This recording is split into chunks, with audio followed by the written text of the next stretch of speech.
And as you point out, Democrats picked up a stunning victory in a special election runoff for a Texas Senate seat. Taylor Ramett flipped the solidly red Senate District 9, which represents Fort Worth and surrounding suburbs, defeating Republican Lee Wambsgans by 14 points. President Trump won this district by 17 points back in 2024. This is in part of Tarrant County, where no Democrat has won a state Senate seat since 1978.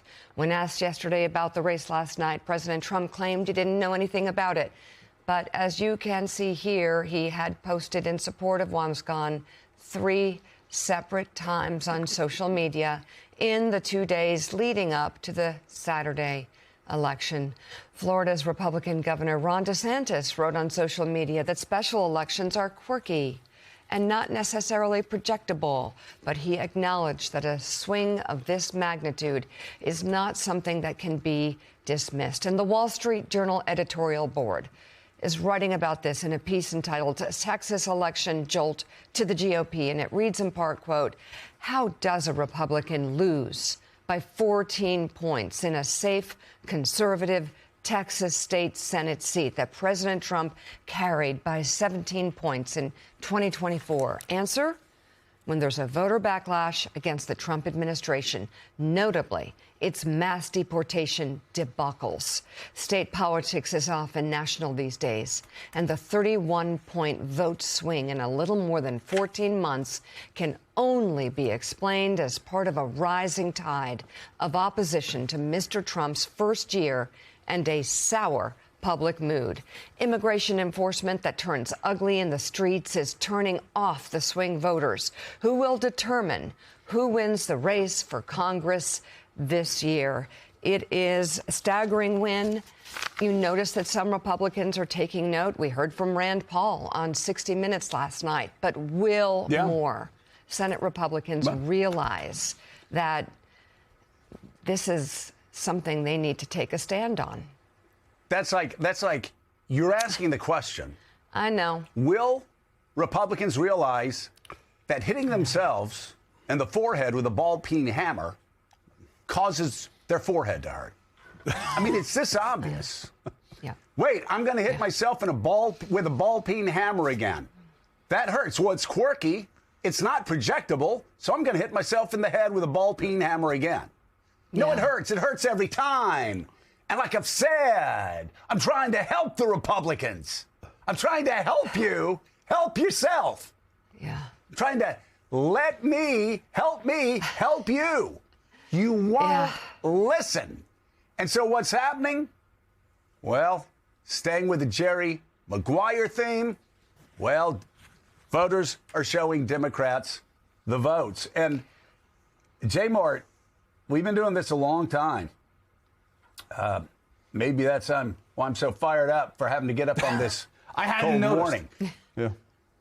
But we've been doing this a long enough time to realize that, first of all, off-year elections like Virginia, landslide, like a New Jersey landslide, like the California referendum, like the Wisconsin judges vote, like Fort Worth. We're not talking about a sliver of the richest Dallas suburbs, northern suburbs. We're talking about Fort Worth, Texas.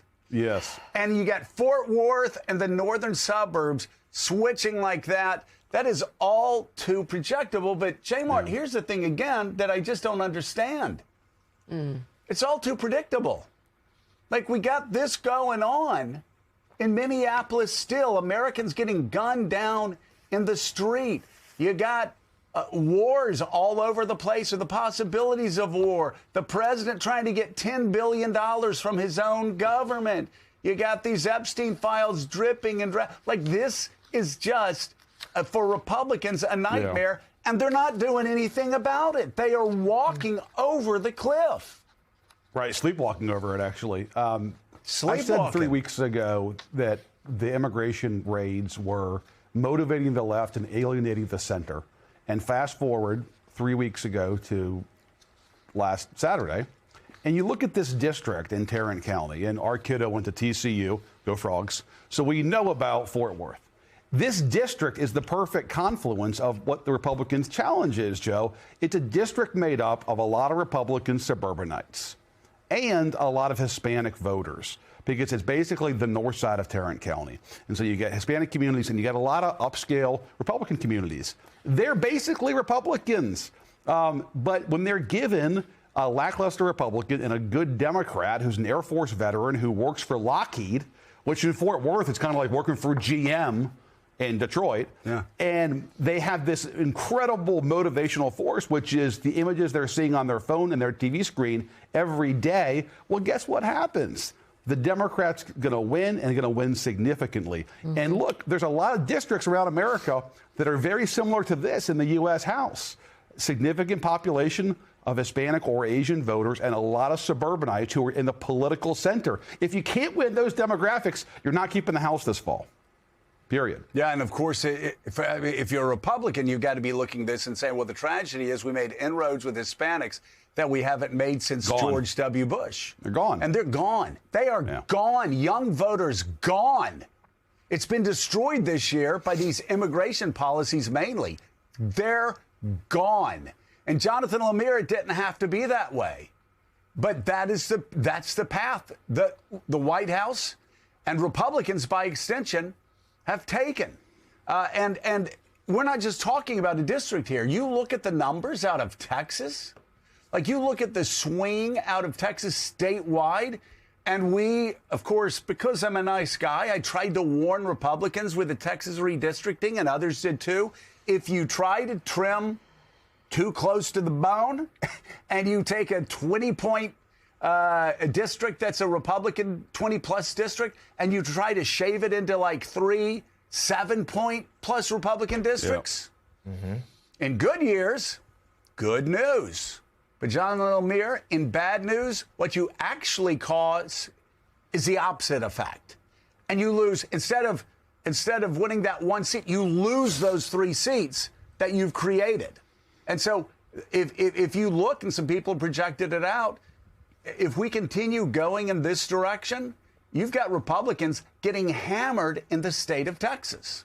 Yeah, they diluted those strong Republican strongholds there in Texas. And look, we obviously are a long way from November.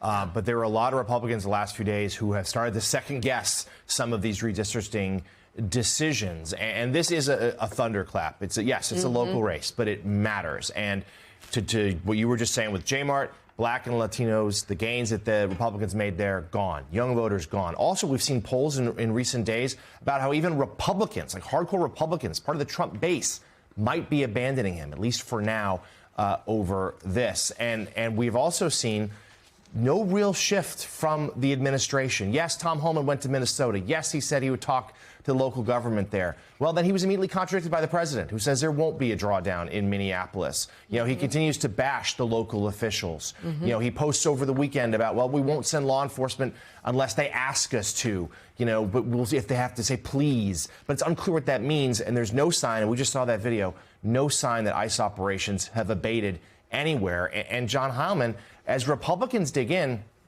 Democrats, who came off obviously a very successful elections last fall, you know, and have said, like, look, our number one issue needs to be the economy. It needs to be affordability. And I think a lot of Democrats are still hitting that. But those I've talked to in the last few days say, well, we got to be able to do a little bit more than that, because these immigration matters, these deportation rates, the images we're seeing, Americans responding to that in a big way. We've got to start talking about that, too. Yeah, 100%, Jonathan. And I before we talk about immigration, I would just like to think about the numbers in this Texas race. You know, you can write off a given off-year election or a local election, and various things where you go, oh, this is an outlier. You know, if you think back, as we've been talking about here, to November, when there were basically a 20-point swing in the New Jersey governor's race versus the presidential race in 2024, basically a 20-point swing in the New Jersey and the Virginia governor's race. It's basically the same.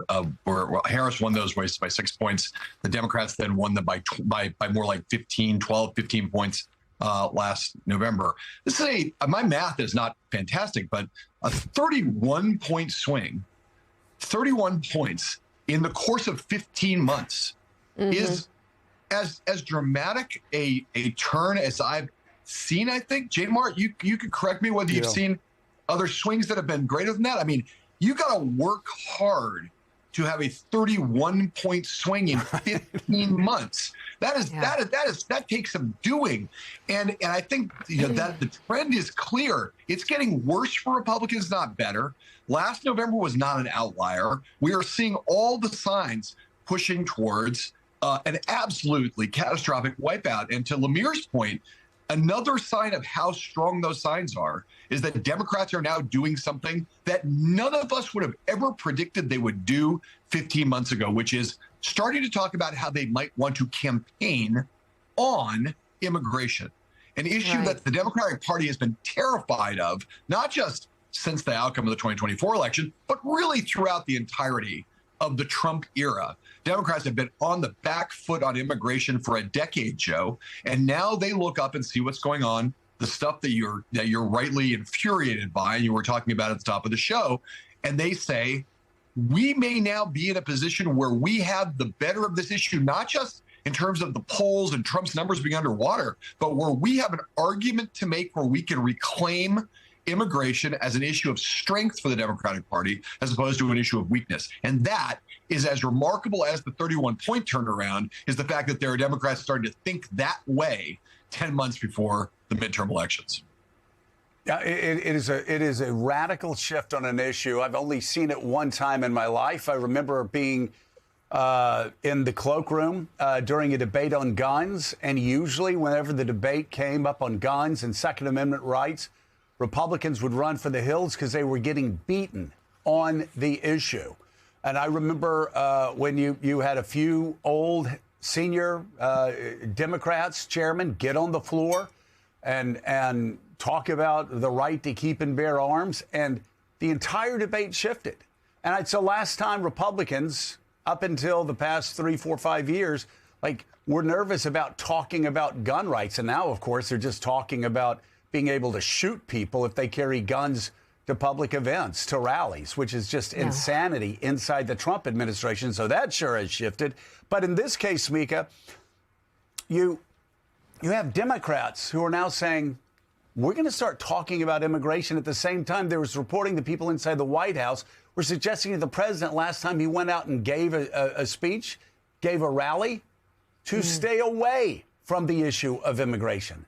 That's where we are right now. The issue has become so devastating for good reason for the Republican Party that allows, again, what looks like a paramilitary force, what looks like executions in the street of Minneapolis to a lot of people. There's a good reason why Republicans are getting hammered on this issue at the voting booths across America.